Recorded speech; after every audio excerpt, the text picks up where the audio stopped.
Okay guys, remember, examples are the best way to understand mathematics. I'm going to show you examples of how we work out the volume of prisms, but not any type of prisms. These are prisms that don't have a regular shape.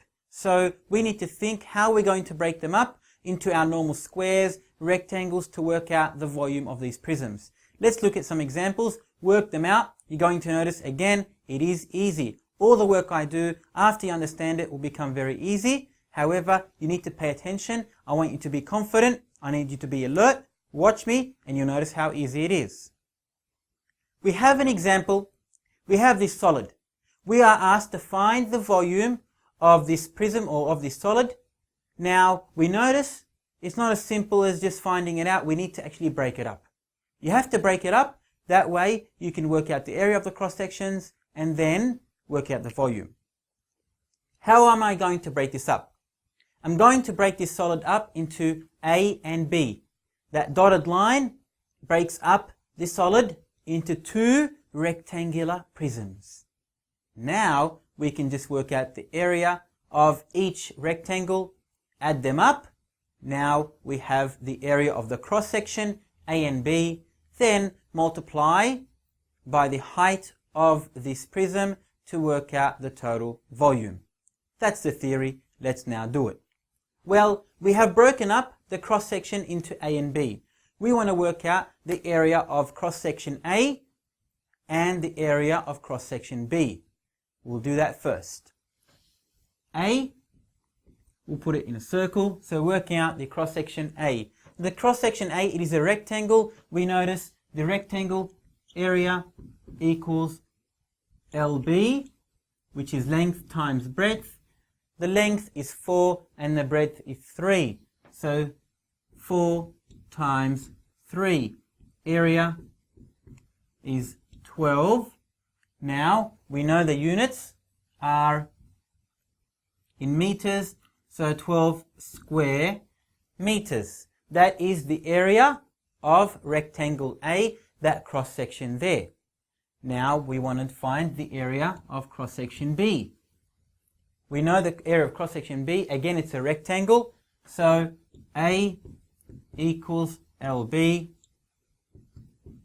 A equals the cross section there is, the length is 6 and the breadth is 3. So 6 times 3, the area is 6 times 3, 18 square meters. That is the area of A and that is the area of B. Now we add up the two areas, 18 plus 12, so A plus B, 18 plus 12, 30 square meters is the area of the cross sections A and B highlighted in blue. Now we found the area of the cross section. It was easy. The area of A, the area of B, add them up, we have 30 square meters. Now we need to find the volume. Well, volume is easy. Area times height.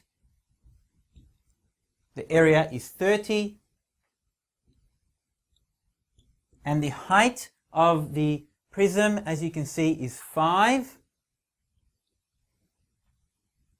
30 times 5, 150 cubic meters. 150 cubic meters. That is the volume of this prism. It is easy once you understand how to break it up. We broke it up into A and B, two separate rectangles. We multiplied to find the area of cross section A, the area of cross section B. We added them up. There it is. The total area of the cross section is 30 square meters, then times by the height or the depth of this prism. We times by 5, 30 times 5, 150 cubic meters. Let us do another example. Okay, let's look at another example. Before we do this example, we need to make sure we look at the diagram, at the figure carefully. Again, we are working out the volume of this prism. What do we notice that this prism has? It has a hole in it. which means we're going to take away something. We're going to take away that whole away. Well, how are we going to do that?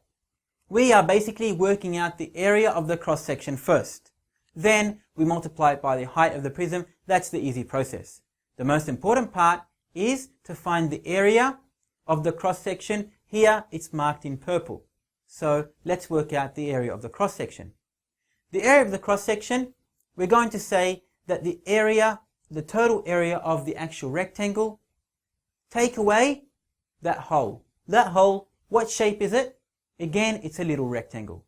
So the big rectangle, and we're cutting a hole in it, so we're taking away the hole. Now, the big rectangle, what do you notice? It has measurements 10 and 7. 10 and 7, so we have the area length times breadth, 10 times 7, 70 square meters. 70 square meters is the total area of that rectangle. However, again, we say we have a hole in it. So in reality, 70 is the total, but guess what? There is a hole. We need to take away that hole. That hole is in the shape of a rectangle. So again, we have to work out the area of the other rectangle, the small one, which is 4 times 2, 8 square meters. So the cross section is the big rectangle, take away the little rectangle. So here we have again 70 minus 8 is 62 square meters. That is the area of the cross section. That is the area of the purple part shaded there. Now we multiply. We have worked out the area of the cross section. V equals AH. We know area times height. The area is 62. And the height of this prism, or the depth of this prism, is 9. So 62 times 9. Our volume is 558 cubic meters.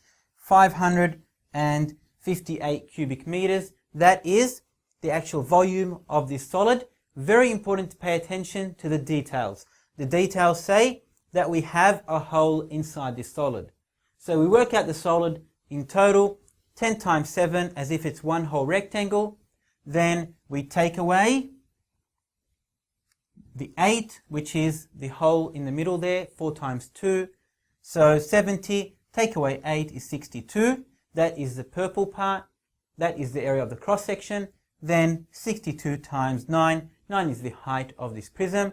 62 times 9, 558 cubic meters. We worked out the volume of these irregular solids. Very important, again, to pay attention. I can't stress it enough. You need to pay attention to the details, or else you do all this work and realize you've made mistakes. Pay attention, you'll get it all right.